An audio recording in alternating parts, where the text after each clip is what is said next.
everybody who sees me are gonna know that I have a big booty. You can't hide that. So might as well make money from people staring anyways.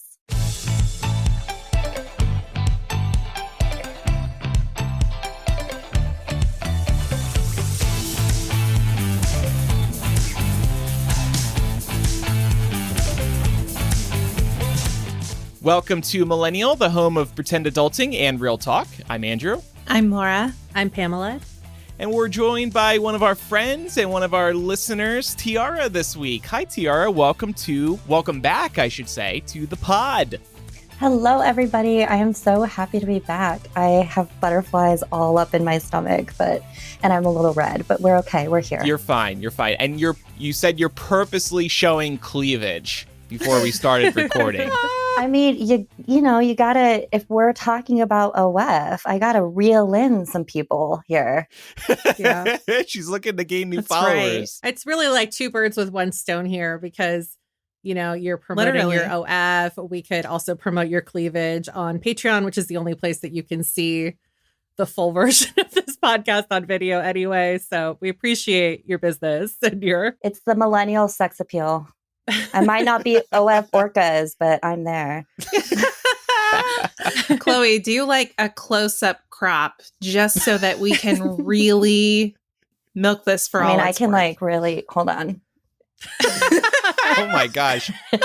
It's definitely Friday here in the Millennial recording studio. I love it. The Friday before an extended holiday weekend here in America. So yeah, Tiara said OF. We are discussing OnlyFans today. Tiara is a creator on OnlyFans. We're very excited to have this conversation with you, Tiara, because we actually had you joined us for, speaking of Patreon, one of our Patreon Bay Hangouts a month or two ago. And you were sharing a lot of interesting information about OnlyFans. And Laura, Pam, and I were privately messaging each other being like, we should really have her on the show sometime to discuss this because we think our listeners would be interested as well. So, and then Tiara heard us discussing this in the planning meeting benefit and emailed us about it before we could email her. So thank you for doing that.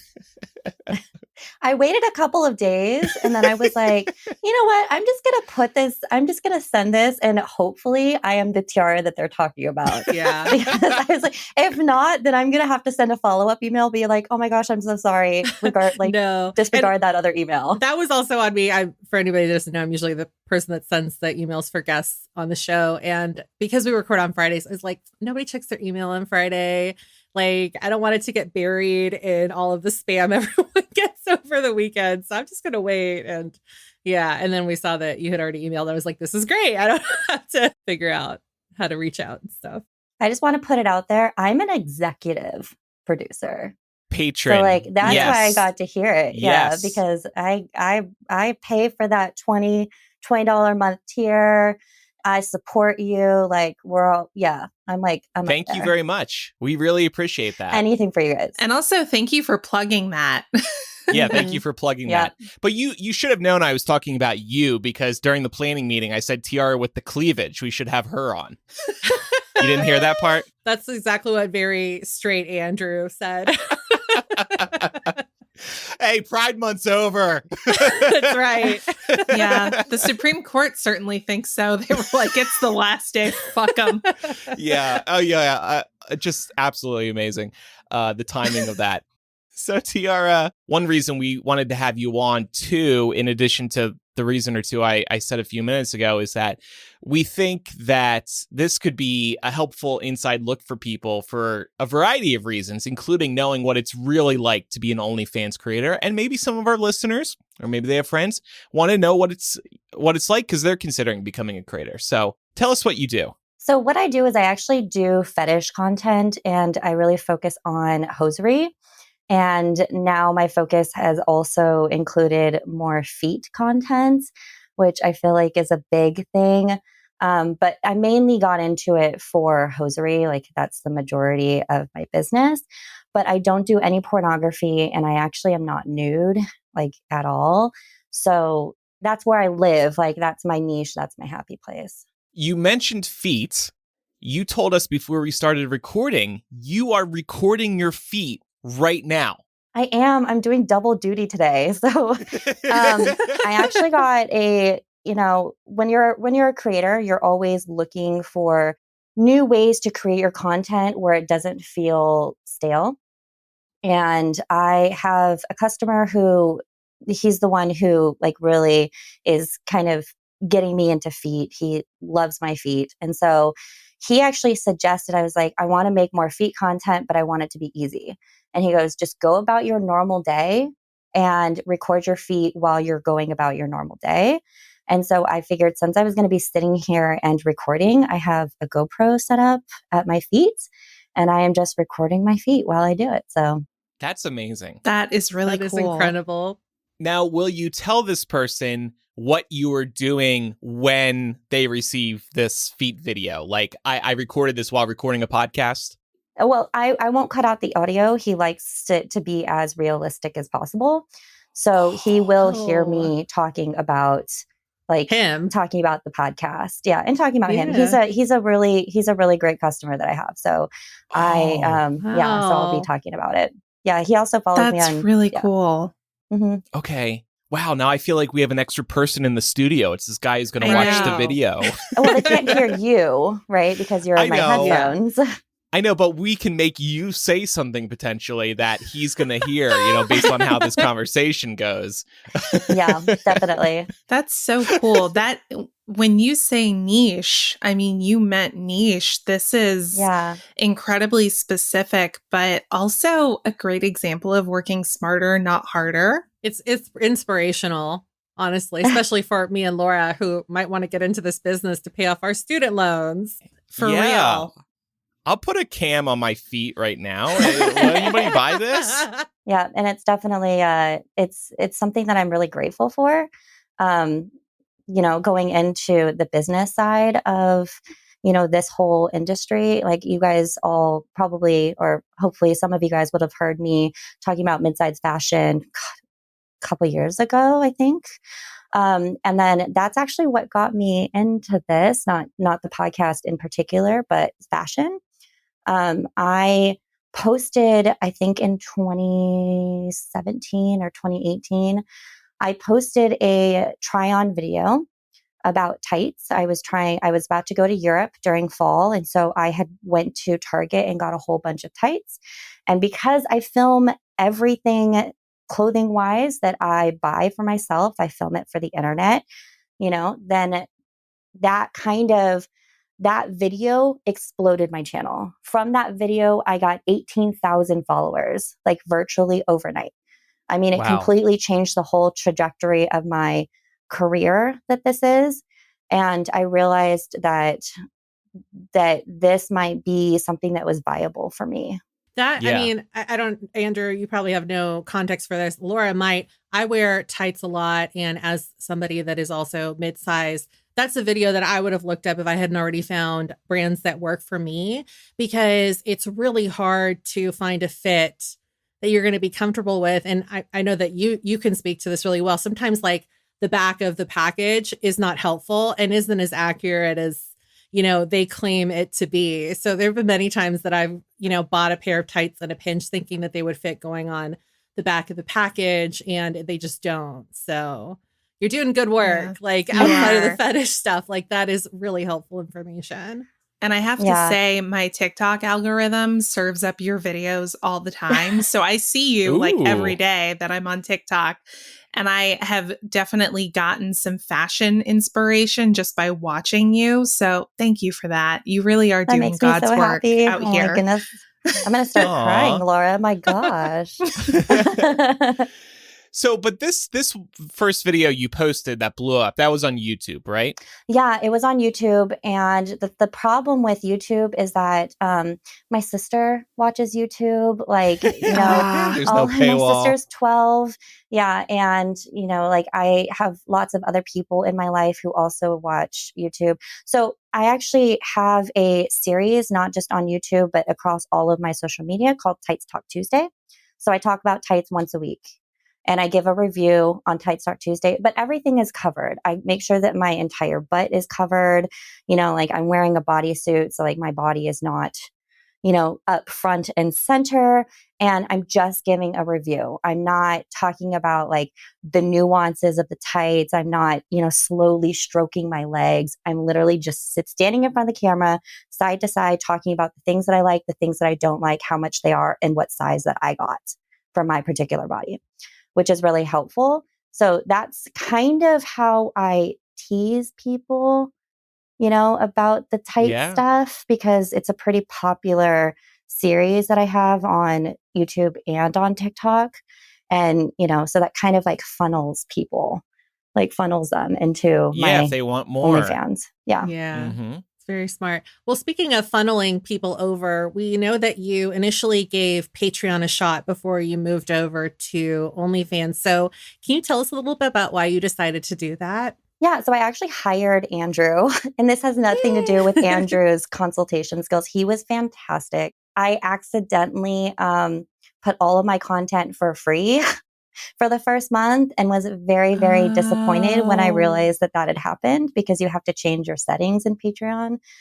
But that aside, I could not handle the different tiers. I couldn't handle the way that was set up, like giving, this tier certain content, and then this tier more content, and then that tier more content on top of that.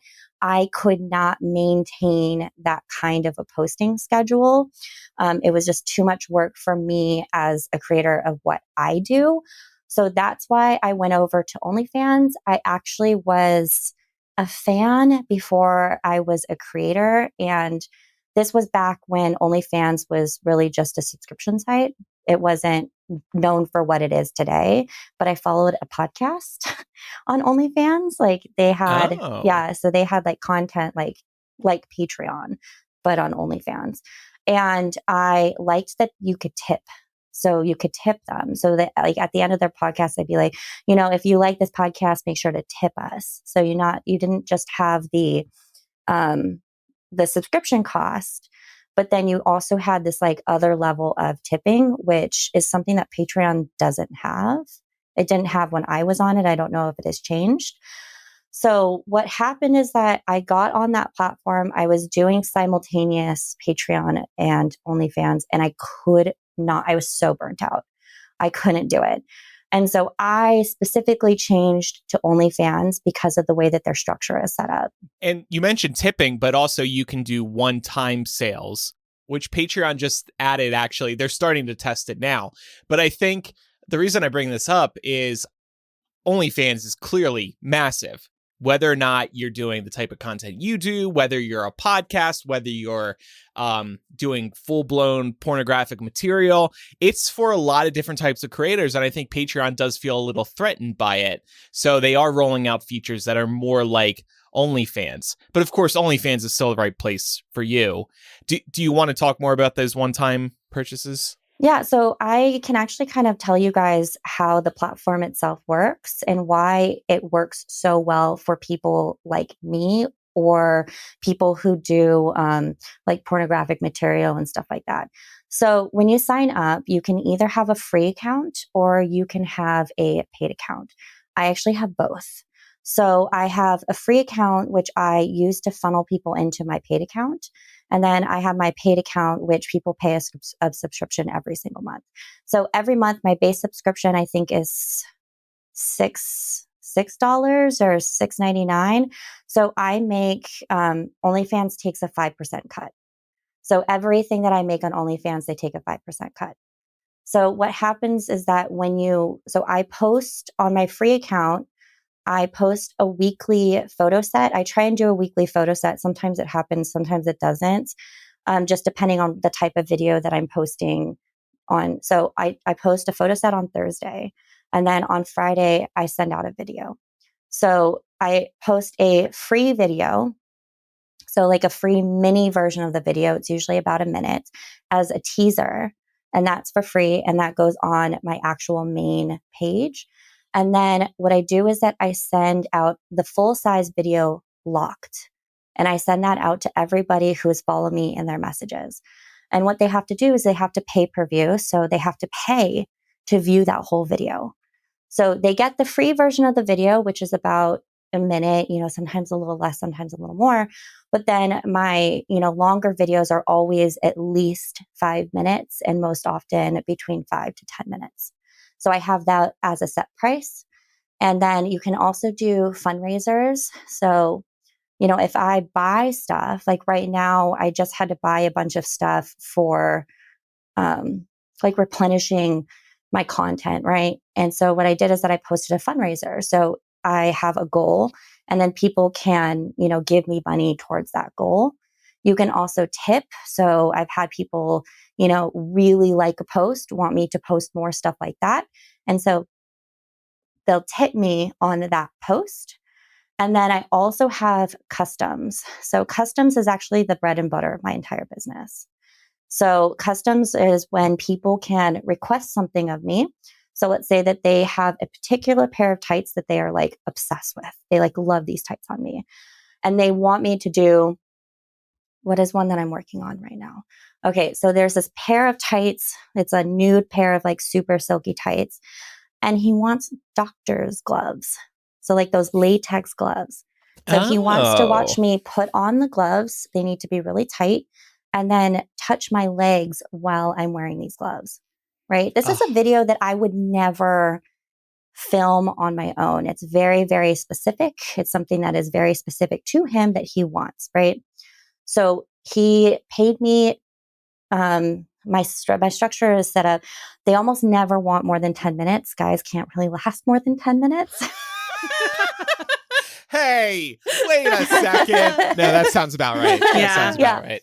So I have $15 for a 5-minute video or $25 for a 10-minute video, right? So like that's how I have it set up. And then if you want like extra stuff, you have to pay me. Like if you want me to buy a specific, the doctor's gloves, you have to pay me the price that it would cost for those doctor's gloves, types of, that kind of type of thing. But like that's my basic structure. And so then they tip me that money. And then it's not until they tip me that I actually start and I put it on my filming schedule. Have you considered raising your prices? When I wasn't overwhelmed with customs, my pricing was pretty standard considering I'm not showing like, anything really. I'm not doing pornography or anything like that. So, my pricings are kind of standard. However, people always complain about your prices, no matter what. Yeah. If you're putting content out there, people are going to complain about it.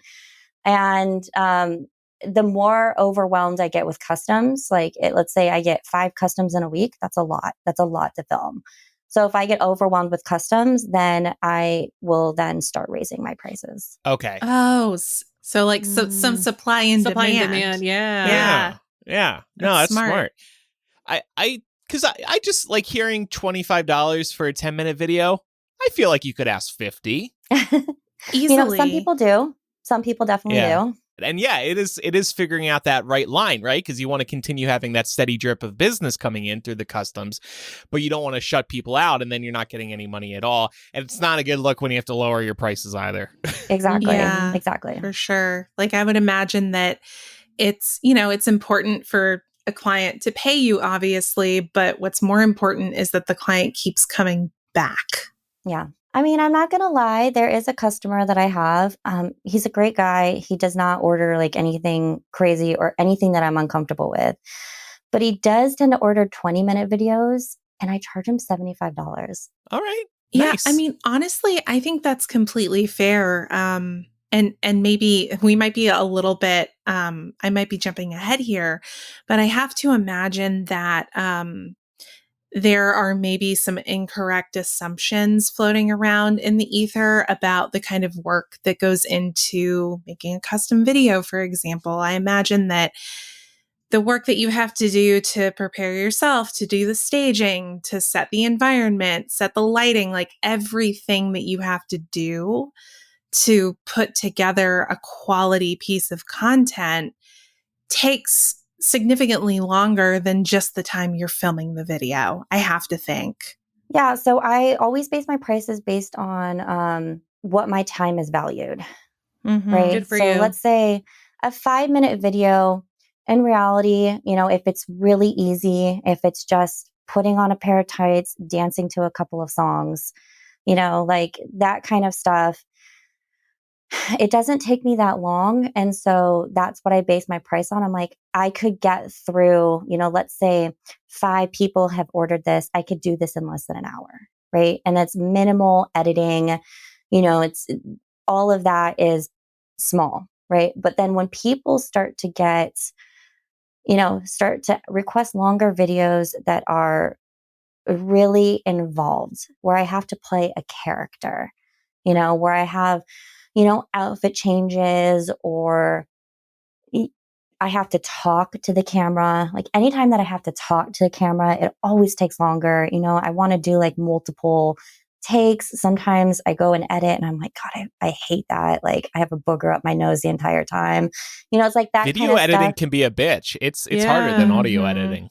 It's really, really difficult. So anytime that I have that, or if it's something that I do not like to do, then I always charge a little bit more. That's Like fair. I hate any time that I have to be submissive. So like they want a character that is submissive or that's like, her wrists are tied or whatever. I cannot stand those videos.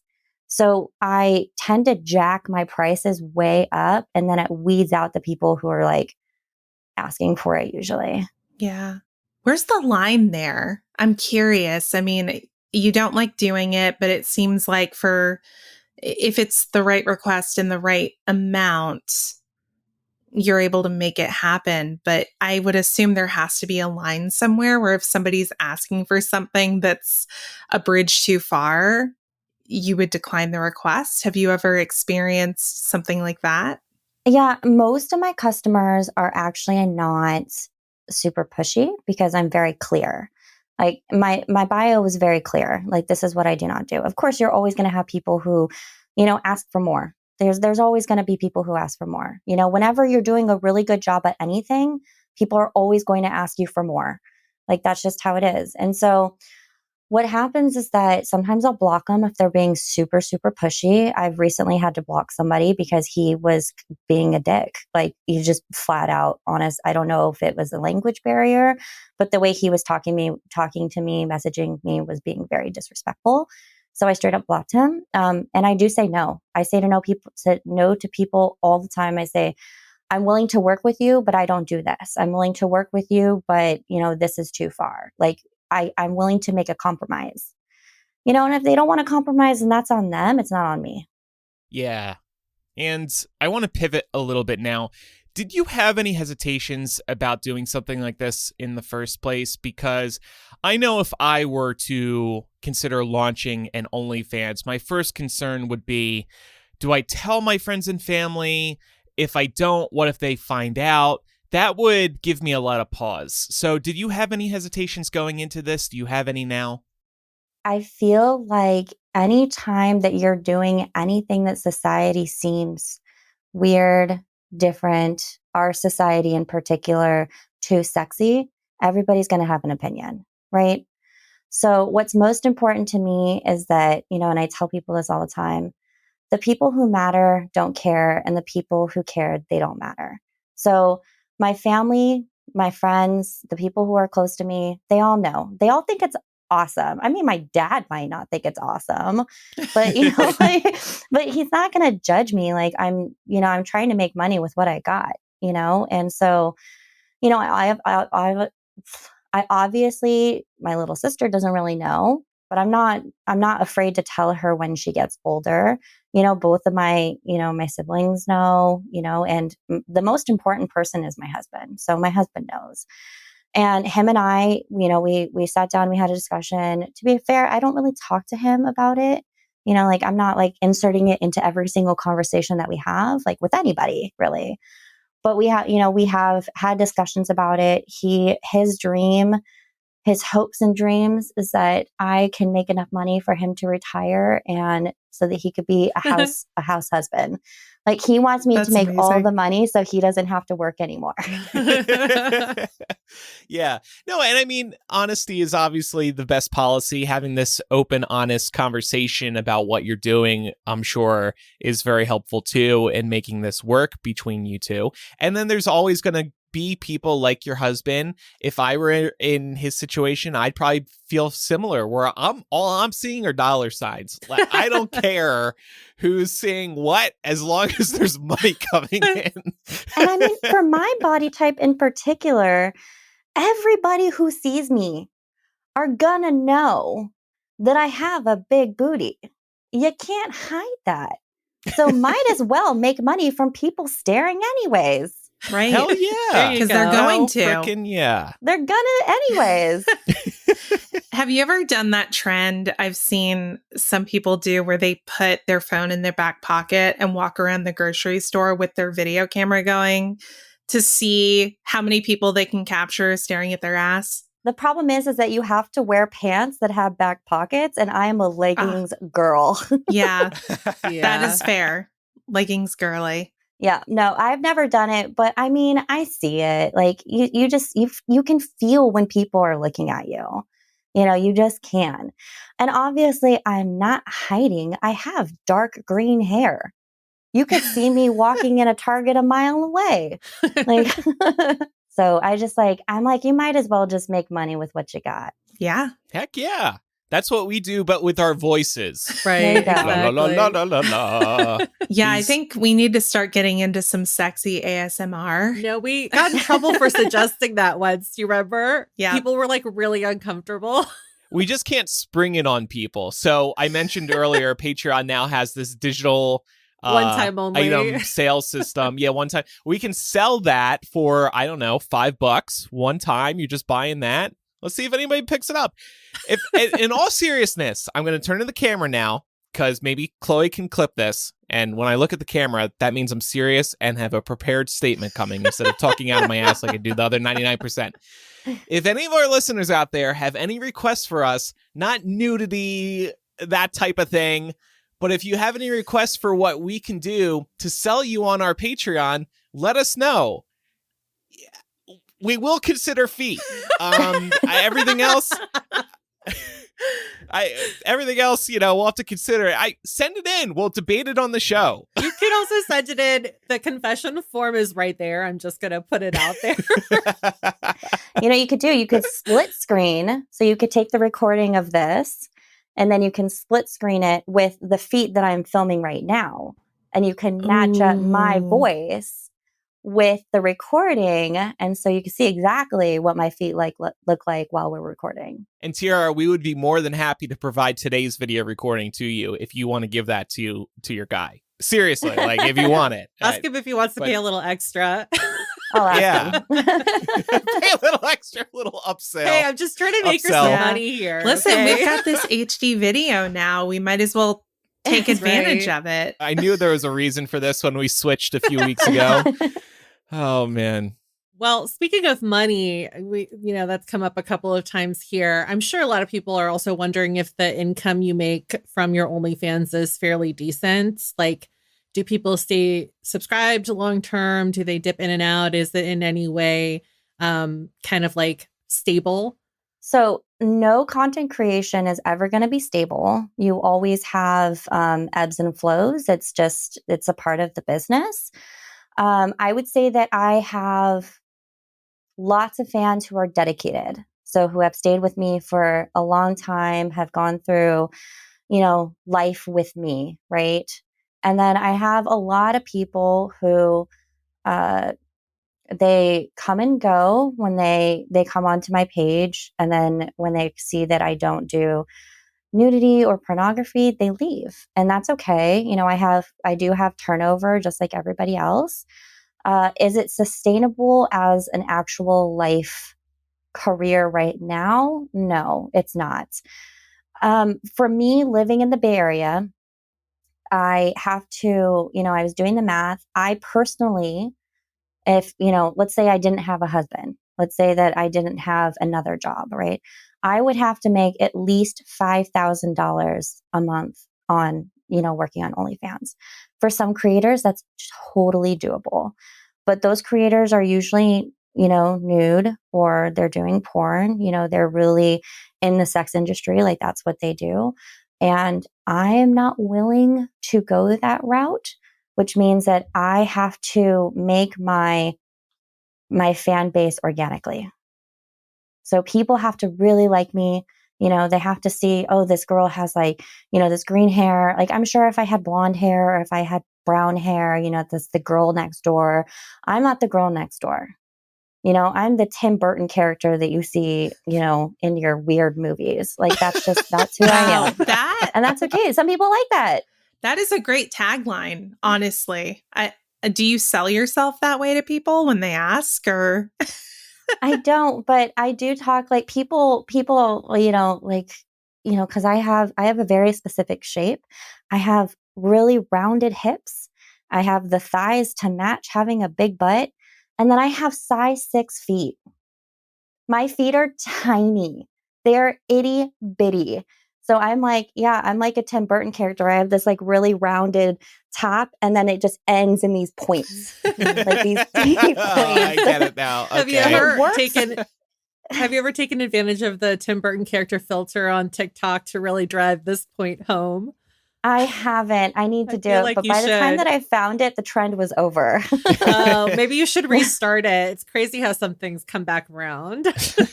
But you know what, guys? Like, hosiery was never something that I ever considered before, because when you see hosiery models, they're always really thin, like really thin with super long legs. And I was like, well, that's clearly not me.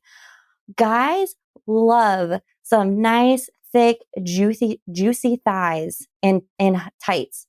They love it. It's like this mecca for them. They're like obsessed. So I'm like, oh, thank goodness. Like, worse for me. Thank goodness for the Kim Kardashian era. Oh yeah, that must be helpful. Yeah. To your point about you have some turnover, people come and go. Patreon creators, no matter the type, see that too. But I think one of the beautiful things about subscription models for creators is that it is pretty steady income. At least for us it is. And I think for a lot of podcasters it is. Because yes, we do have that turnover. We call it churn in the Patreon world. People go because maybe they just don't, they no longer like us. They no longer can afford it. That's the number one thing we hear when people leave, that their financial situation has changed. Maybe the credit card just goes bad. Like, there's a variety of different issues, but I think largely it's been steady income for a lot of people, and it's way better than an advertising model. You came from YouTube, you know how that goes. You're a slave to the algorithm. Is YouTube going to show my content to people or not on their feed? You just don't know. And with Patreon, with OnlyFans, you don't have to deal with that. With OnlyFans, you have a feed, but it's the latest post first, and it's just that simple. Same thing with Patreon. So there are many benefits, even though there is that turnover. What do you think, if you were to ballpark it, like what kind of turnover do you see month to month? I would say that in general, my solid fan base, I don't know if this is going to be low or high. I don't know anything about this. I would say that the people who are there all the time is 30%. Okay. And then the rest of it is turnover. I have far more turnover on my paid page than I do on my free page. My free page, I have almost no turnover at all. Yeah. Understandably like, so. The people who, are there, they just never leave because they don't have to pay for it. Yeah. So with like podcasts and Patreon, it's a very different story. They estimate like 5 to 7% churn per month, maybe even a little less than that. But it's very different. I think a lot of people come to OnlyFans for your types of videos, porn stars, because they're horny one afternoon. So they check it out and then they jerk it for less than 10 minutes, according to your data. And and then they're... Am I wrong? Sound off in the comments if you guys think that I'm wrong. Yeah.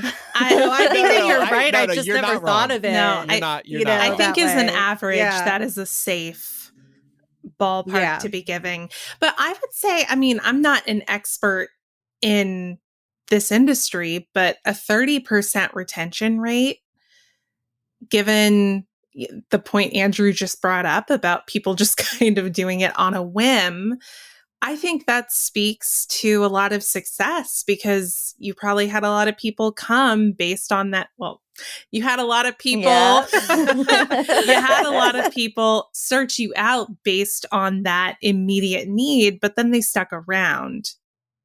Yeah. That's cool. Yeah. Another point to, like, guys were doing it to my free YouTube videos when I was just showing just clothes. And I wasn't making any money off of that. So yeah. You know what's amazing? I'm reminded of this through my consulting site, just connecting with people through there, or podcast listeners, Patreon supporters, new clients I get editing for, whoever else. It is, sorry to be Captain Obvious, but all this work just reminds me how big of a world it is out there. You may have never guessed in your life so far that you would have people actually signing up, paying to see what you do on OnlyFans. And those people are out there. It's such a big world that those people exist. And it's still shocking to me that people exist who want to, work with me or find our podcast. You know what I mean? It's just like, what I'm trying to say is, don't feel like, to anybody listening, don't feel like, nobody would be interested in me and what I do. There's people out there who are. It's a big world. 100%. The world is very large. A big horny world. I remind myself all the time when I start to be down on myself and think like, oh, you're not making, this much money. You're not making as much money as this creator. And I'm like, I started from zero. I started from nothing. I had no subscribers on YouTube. I had no people on TikTok. I had like only family and friends on Instagram. I started from nothing. Even when I started OnlyFans, I didn't tell anybody. I was like, I didn't know if this was going to be a thing. And so it's like the fact that I had gotten fans to begin with on OnlyFans was a huge deal. And now it's just like growing and growing and growing and growing. And, I have to remind myself, when you think that you're not good enough, that look at how far you've come. It's really well said. Amen. We're going to take a quick break, but that was a great, inspiring note to leave things on. So you go check your GoPro to make sure it's still filming your feet, and we'll be right back. We're going to set up our own GoPros.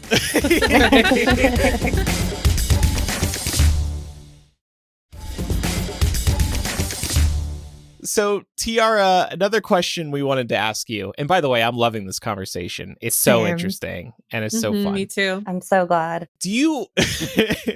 Now I'm going to put a damper on it. No. Do you get complaints from customers? You kind of touched on that a little bit, I think. And if so, what are they complaining about? Anything you haven't shared yet? The number one complaint I get is about prices. Always and forever is going to be about how much you cost. Like, I gently remind them that everything takes work. Everything takes time. Content creating, every single aspect, and Chloe will 100% tell you this, every single aspect of content creation is time consuming. It is, every part of it is so time consuming. So it's like, that is what I have to gently tell my customers. The other thing I get complaints about is, the most recent complaint I got was my studio. So I'm very lucky and I have a separate space for all of my content creation. So like video, everything like that. I work out of the studio. The studio flooded in January. I live in California. Oh no. And the studio flooded. Half of my room was basically destroyed. And I had my microphone that was sitting, I guess that the cord was touching the ground when there was water there. I didn't know this because by the time that I got to the studio, the water had already receded and it was just the carpet that was damp. And so I didn't know. And I had filmed a video for somebody who I was not happy to be filming this video for him. He was very rude. He's actually the one that I ended up having to block at the end of the day. And he was extremely specific about what he wanted. And I do not like working for people who are so specific that I know that I'm never going to live up to their expectations. But I was like, fine, this is like the first video I'm ever going to film for him. This was probably going to be the last. Well, I had used my microphone. And when I went to go, edit it, all the audio was absolute crap. It was just buzzy, like the entire time was buzzy, but he never requested audio. So I cut it. I cut the audio and I said, I'm just giving him everything else that he asked for. Well, then what happens? He complains about having no audio. And I said, you didn't ask for audio. I did everything that you wanted. And this happens to me all the time where people complain just so either I film another video for them or I feel like I have to, give them some kind of discount on another video, right? Like they do it all the time. This happens to me all the time. And I basically sent him, I didn't re-record the video. I sent him the video with the shit audio. And I said, here you go. And then I blocked him. Good for you. I guess if you strip it back, you're in a service industry kind of, right? Because you're servicing people. Oh, absolutely. That ask Yeah. People, anybody in like a traditional service job would tell you the same thing, that it's always men that are super nitpicky, usually. Yeah. Especially towards women. Yeah. I'm sure that people have been listening. Maybe, they've either joked or seriously considered getting into OnlyFans to perhaps sell feet pics. That's kind of like the running joke online. So, Tiara, I was wondering if anybody was seriously interested in starting to create content on this platform. What are some important tips that you would give them? Somebody just starting out. Well, I feel like I need to preface this before we go into that. People going into feet is so hard. It is way harder than you think it's going to be. Feet is such an oversaturated community. Unless you have like the most perfect long feet with high arches and long toes, and you can spread those toes like nobody's business, it's going to be really hard to make a fan base. And let me see if I can do that. Yeah, because your feet have to be like spectacular because everybody thinks that they can do feet, right? I got really lucky. People who came to my channel or to my page are there for the tights, and then they go, "Hey, I actually really like your feet." And now I'm starting to get kind of those feet people, but I had to build up a fan base to begin with in order for my content to even be shown. So like that's one thing. Find another niche. In After Dark, we're going to talk about this guy who asked for me to sniff my armpits. Maybe that's your niche. Find a niche, find something that you can do that's unique to you, and feet just might not be that. So it's going to be very, very hard to get into feet. But if that was the way that you wanted to go, my tips are, number one, always be consistent. And then number two, always be reliable. Always, always, always. Another problem that you have with feet is because everybody thinks they can do it, set up a page and put up maybe one or two pictures, a video. People find them, people like them, and then they never post ever again. And so it's like, you need to be consistent. You need to make the content. You need to keep putting stuff out there if you want to actually make a living from it. You're not going to be able to sell one picture of your feet and make $50,000. That's just not how it works. If it works like that for you, you got super lucky. Like that's like you have a horseshoe up your ass kind of lucky. You also probably have to get happens. more creative than people think you do, right? Mm-hmm. Like you can't just you can't show the same thing over and over and over again. Right. Yeah. And what you're saying here is so true for a variety of types of creators too, right? You mentioned anybody with a subscription model, but anybody really who's a creator wants to grow their audience. Like you said, you do have to be consistent, whether or not they're paying, because otherwise you're not going to be able to build up an audience.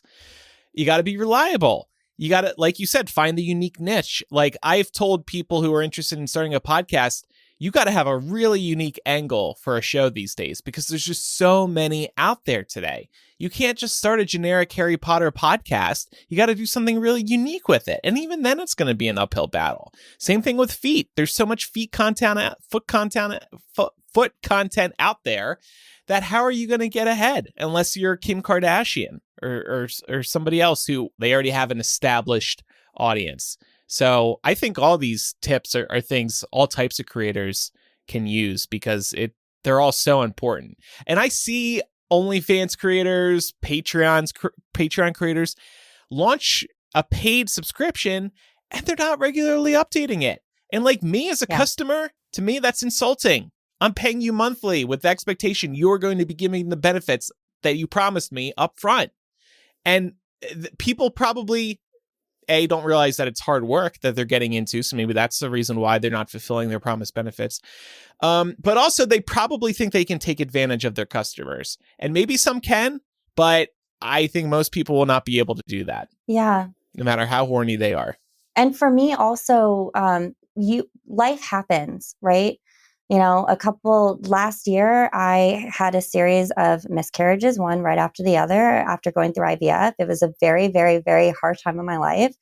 And I stopped posting for a little bit. My studio flooded. And so I had to stop posting for a little bit. People had customs that they had ordered from me that I could not give them because I didn't have the space. But what I did is that I was super open and super communicative. And that's like a huge difference, is that I didn't just leave them with nothing. I said, this is what I'm going through. Like life happens. I'm going through a really hard time. Those of you who want to continue supporting me through this hard time would love it if you stayed. Understand if you don't. I will be back to posting regularly. I just need time. And everybody was so nice about it because I was open and I was honest and I kept giving updates. This is how I'm feeling now. This is, what the studio is like now. This is, how this is going. This is what that's going. And they liked that. And so I actually kept pretty much everybody, going through those. Great. Does OnlyFans have an option to pause billing for 1 month on your side? I don't know. I've never looked into it. Patreon does. We've never used it before, but to your point, sometimes life happens. Creators might feel guilty about not giving people content for a month. You can pause it, but you can't pause it indefinitely. It's like on monthly intervals or every 3 months, something like that. Yeah. But what's interesting about what you're talking about, Tiara, is you were still giving them something. And that was the connection.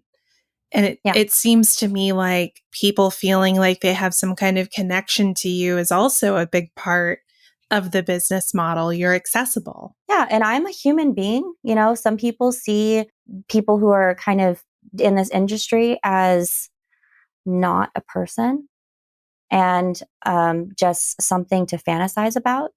And I'm a human being, and I'm very open and honest about the fact that I'm a human being and I'm not somebody's like imaginary girl. Like I have my own problems. I love that. And kind of on a related note, but also related to Pam's question about tips, for anyone looking to get into this, are there any safety tips or words of caution you would bestow upon anyone looking to get into the OnlyFans game? If you think you're going to be able to hide it from absolutely everybody you know or have ever met, that is never going to happen. If you think that you're going to be able to get into it and not tell your partner, that's not going to happen either. Everything that is on the internet is on the internet forever, and somebody will find it. So make content that you are okay with putting out there on the internet because somebody will find it. And if it's something that you want to hide and it's something that you're not proud of and you're not okay with everybody seeing it, then don't put it out there. I mean, it is what it is. Yeah. I mean, it's like when you sent nudes to some guy who you are talking to, and then he shows all of his friends. That's exactly what it's going to be like. The one person in the office is going to find you, and then everybody else in the office is going to know. Yeah. Yeah. Let's talk about some misconceptions about OnlyFans. We've kind of touched on this here and there, but I'm curious your opinion on this. How much of OnlyFans is actually porn or spicier content versus, you mentioned podcasts at the top of this. Like, how much is actually, I don't know, maybe you can break it into thirds. Porn, spicier, and then like stuff anybody could really consume safely. So I'm just going to be real honest. Breaking it into thirds is not going to do anything. It is 90% spicy. Okay. 90%. You know, when the platform first started, it was, you know, platform like Patreon, you know, and there are spicy creators on Patreon. You know, that's where they started. So Patreon had a more even split than you would imagine. But the way that OnlyFans has set up their paying platform, it works way better for creators like us, single person creators. But Patreon works great for podcasts and YouTube. Now, I don't even know if it works great for YouTubers, but podcasts, Patreon is a great platform for you guys. But for an individual creator who wants to sell videos to individual people and not to a mass market, OnlyFans is the best. And so therefore, you know, spicy creators have migrated over and it works for them. But I would love to see more individual creators who are creating like just normal content, cooking videos and stuff like that, you know, being able to sell recipes, you know, to individual people who ask for it. I would love to see that at OnlyFans. I would love for OnlyFans to not have this connotation that, oh, if you're on OnlyFans, you're doing porn. Because Yeah. in the reality situation, that's not every creator on there. It's a lot, but it's not every single creator. And when I tell people, oh yeah, I have an OnlyFans, then they automatically think that I'm doing porn. And they're like, what does your husband think about that? How are you Yeah. okay with yourself? And I'm like, but I always have to preface this. I always have to say, I have an OnlyFans, but I do not sell porn.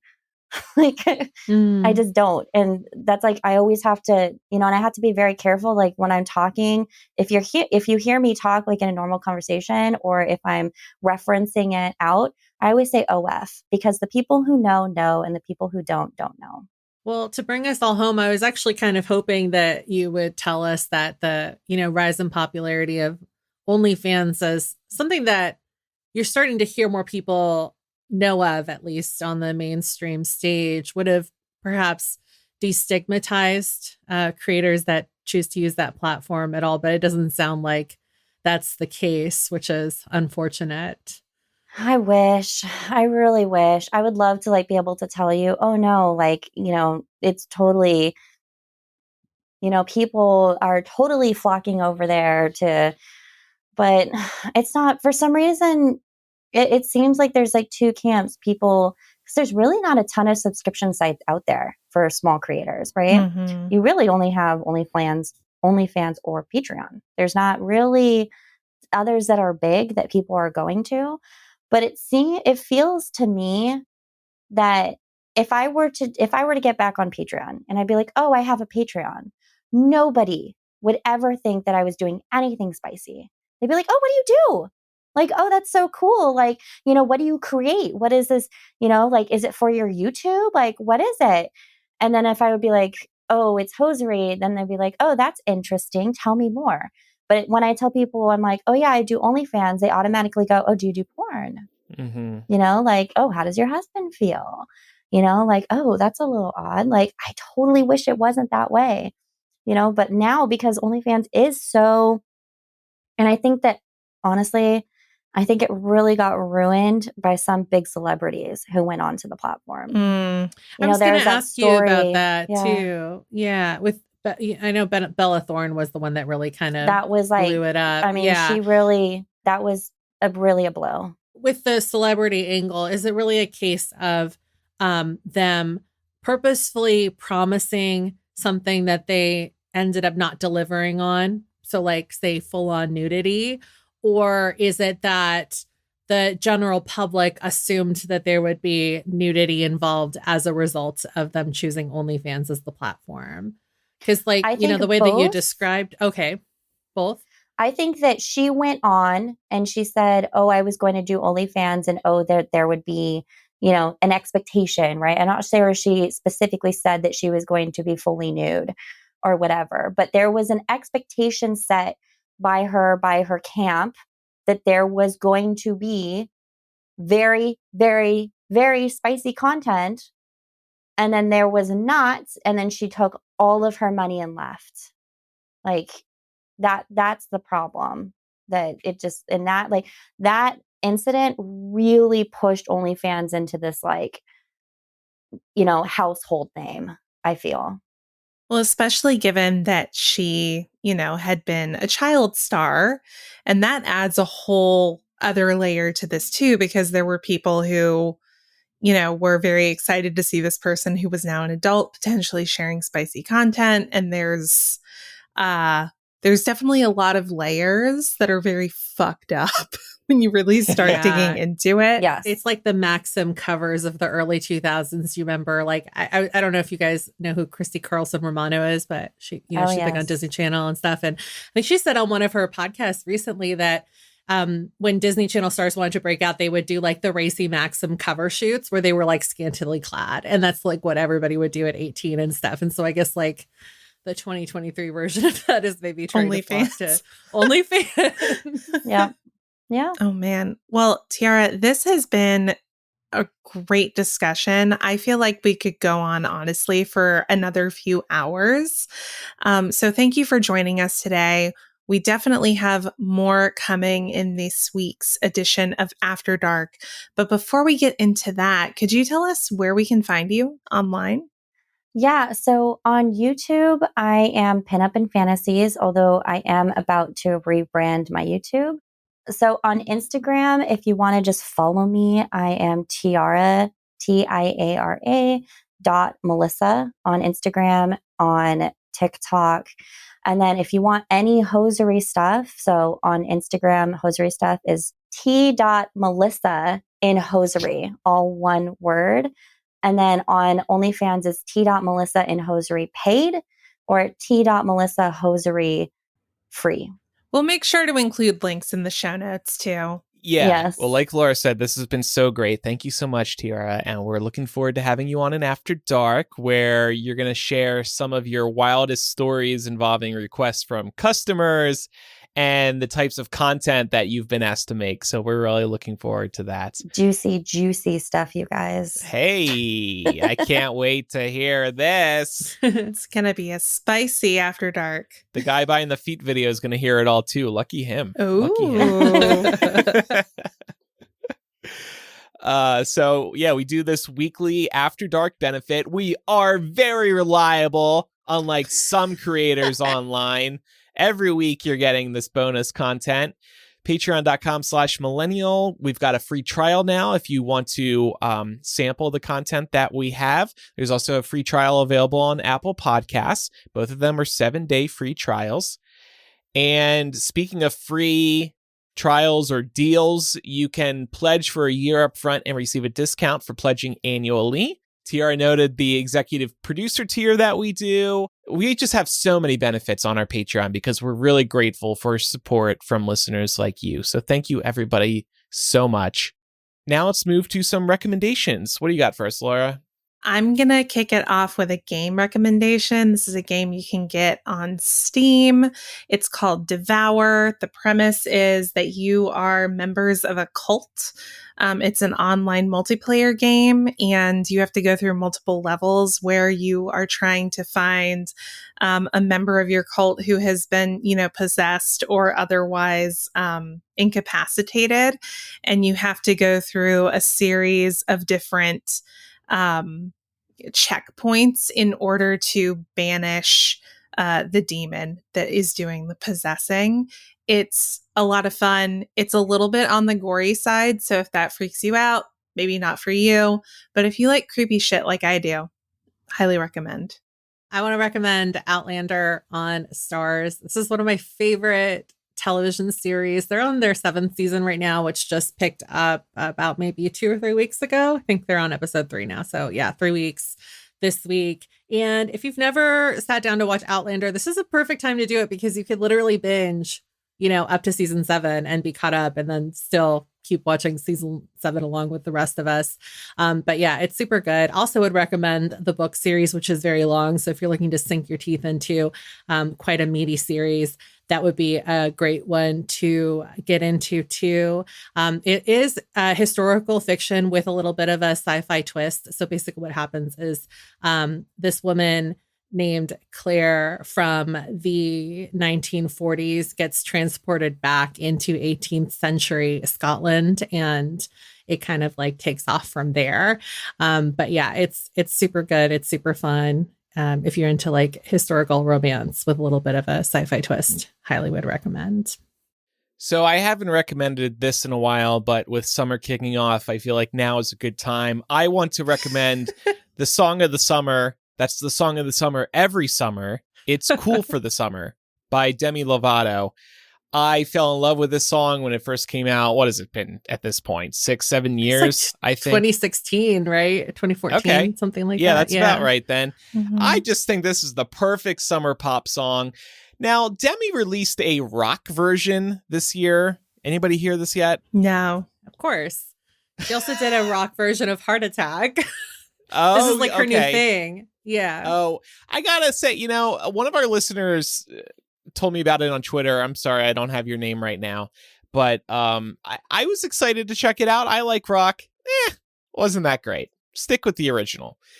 But I believe Cool for the Summer is the song of the summer every summer. Please add it to your summer playlist rotation. And Tiara, what do you got for us?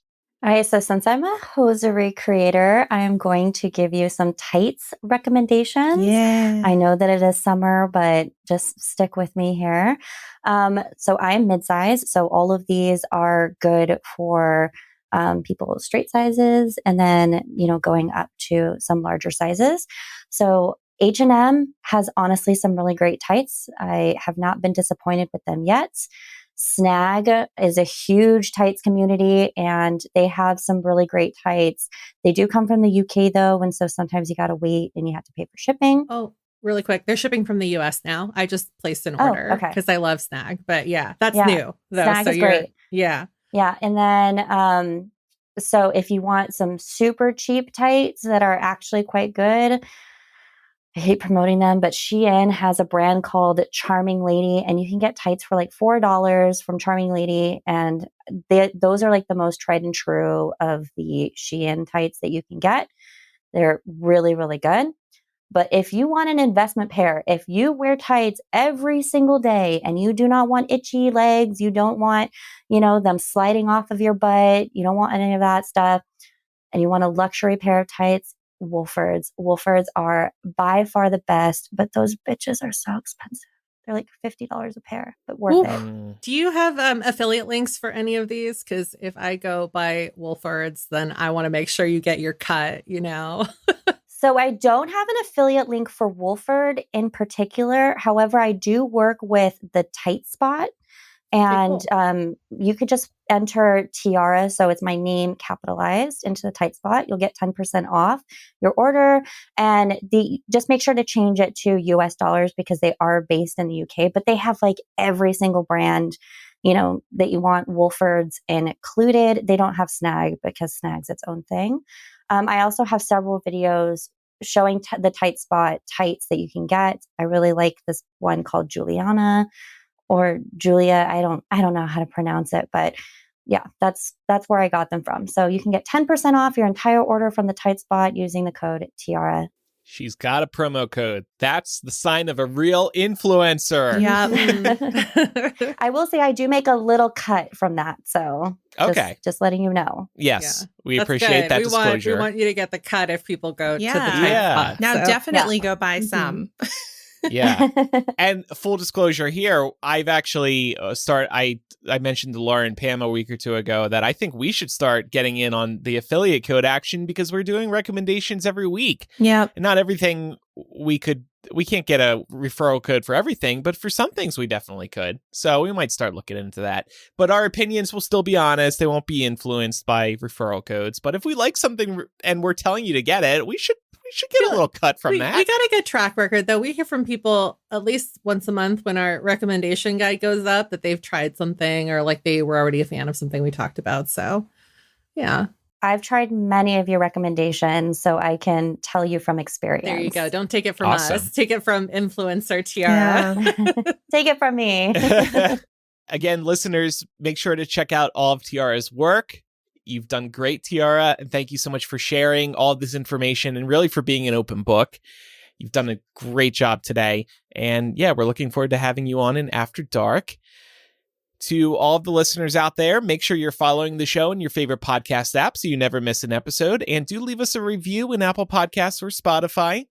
If you have any suggestions for what special one-time content we can sell you over on our Patreon, write to millennialshow@gmail.com, or you can use the contact form or anonymous confessional on millennialshow.com. And follow us on social media. We're Millennial Show on Instagram, Twitter, and Facebook. And then over on TikTok, we're Millennial Pod. After Dark starts in a moment for patrons and Apple Podcast subscribers. I'm Andrew. I'm Laura. I'm Pamela. And I'm Tiara. Bye, everyone. Bye, y'all.